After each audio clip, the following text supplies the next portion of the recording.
So, you're a business owner here in California, and you're thinking about your exit. It's a huge moment, but you're probably facing this one big question. How do you get the best possible deal without it dragging on forever or, worse, blowing up in your face?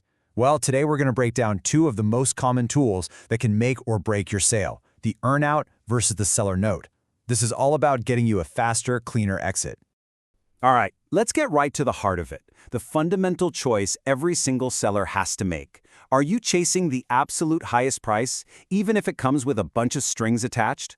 Or is your priority getting the deal done quickly and cleanly, so you can actually get your money and move on with your life? How you answer that is going to shape your entire exit strategy. Look, my name is Andrew Rogerson, and for over 2 decades, I've been in the trenches helping California business owners sell their companies. I've seen it all. And I can tell you, the #1 killer of deals isn't a low offer, it's complexity. Complexity creates doubt, it creates delays, and boy does it create legal bills. Our goal here today is to cut right through that complexity and give you some real clarity. So when there's a gap between what you think your business is worth and what a buyer's willing to pay today, you have two main ways to bridge it. Let's dig into these two very, very different paths for getting paid after you've handed over the keys. Okay, first up, we've got the seller note. This is seller financing, and honestly, it's the most straightforward path. The best way to think about it is you're acting like the bank. You lend the buyer a piece of the purchase price, and they pay you back, with interest on a set schedule. Simple. It is clean, it's predictable, you know exactly how much you're getting and when. And then there's the earnout. This is a whole different animal. This is a contingent payment, and that word contingent is everything. It means you only get that money if the business, which you no longer control by the way, hits very specific performance targets down the road. The upside could be higher, sure, but that payment is anything but guaranteed. And that brings us right to the core trade-off, doesn't it? Speed versus complexity. We're going to stack these two options against each other on the things that really matter for a seller who just wants a clean break. How fast you can close, the risk you're taking on, and how tangled up you'll be after the sale. Now here's a little piece of insider wisdom for you. People think deals get slow because lawyers are arguing, and sometimes they do. But the real delays, they come from waiting on third parties to give their blessing. We're talking about the buyer's SBA lender, maybe a landlord who has to approve a lease transfer. The simpler your deal structure is, the fewer hoops you have to jump through, and the faster everyone says yes. This table really lays it all out. Just look at post-close involvement. With a seller note, you're usually looking at a transition period of what, 0 to 3 months? Then you're pretty much done. But with an earnout, you could be tied to that company's performance for years. You're taking on all this operational risk without any of the control. And check out dispute risk. It's not even close. It is so much higher with an earnout. Let's make this visual. You can literally see the difference in the path to closing. The seller note is a straight line. The earnout path, well, it's got all these extra time-sucking loops. Take a California distribution company, for example. To model an earnout, you've got to argue about future freight costs, inventory turns, customer churn. That KPI modeling step alone can add months to your due diligence. And this is why that timeline gets so bogged down.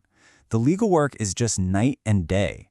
A seller note, it uses pretty standard, off-the-shelf legal documents. An earnout requires you and your lawyers to invent a whole new rulebook from scratch. You have to define every single metric, negotiate your rights to audit their books, and map out exactly how you'll fight about it later.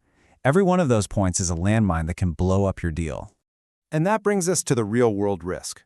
Sure, a buyer could default on a note. That's a credit risk. But look at this. The probability of a dispute over how a revenue-based earnout is even calculated can shoot up to over 20%. You're no longer just chasing a missed payment. You're trapped in an expensive, soul-crushing argument about accounting. Okay, so understanding the difference is step one, but applying this knowledge is what counts. And honestly, the right choice often has everything to do with who's on the other side of that negotiating table. So let's talk about the buyers. Okay, let's say your buyer is an individual getting a small business administration loan, an SBA loan. Their entire world, and by extension your deal, revolves around getting that lender's approval. And lenders, well, they hate uncertainty. Earnouts are the definition of uncertainty, which makes a clean, simple seller note a much, much safer bet. And this is exactly why. It's brilliant. To an SBA lender, a seller note that's on standby, meaning you agree not to get paid until they do, is just subordinated debt. They understand it, it fits neatly into their spreadsheets. But an earnout, it's a giant wrench in the works. It messes up their analysis of the buyer's equity, their ability to repay. It's a huge red flag that will slow your deal to a crawl, if not kill it outright. Now, strategic buyers or family offices, that can be a different story. They've got their own capital, so they're more flexible. A strategic buyer might use an earnout to make sure you're both working toward the same goals after the merger. A family office might see it as sharing in the long-term growth. But even though their goal is incentive alignment, don't forget, for you, the seller, all those risks of complexity and disputes are still there. So, if you find yourself in a situation where an earnout seems unavoidable, you have to demand, and I mean demand, these 4 protections. 1. The metrics have to be objective, like top-line revenue, not some squishy profit number they can manipulate. 2. Every term needs a crystal-clear definition. 3. You need strong audit rights to go in and check their math. And 4. You need a pre-baked plan for how you'll resolve disputes without going to court. Without these, just walk away. So navigating all of this, the deal structure, the buyer's motivations, the legal minefields, this is definitely not a do-it-yourself project. A clean, successful exit is a team sport, and it really depends on the quality of the pros you put on your side of the field. And here is your starting lineup. You need an M&A advisor to quarterback the whole process.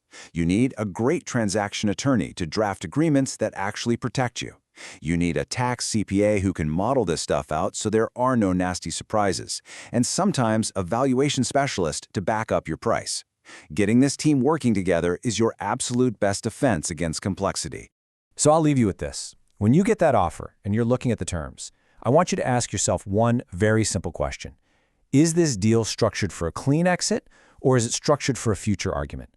Your answer to that question will tell you everything you need to know. Thanks for your time.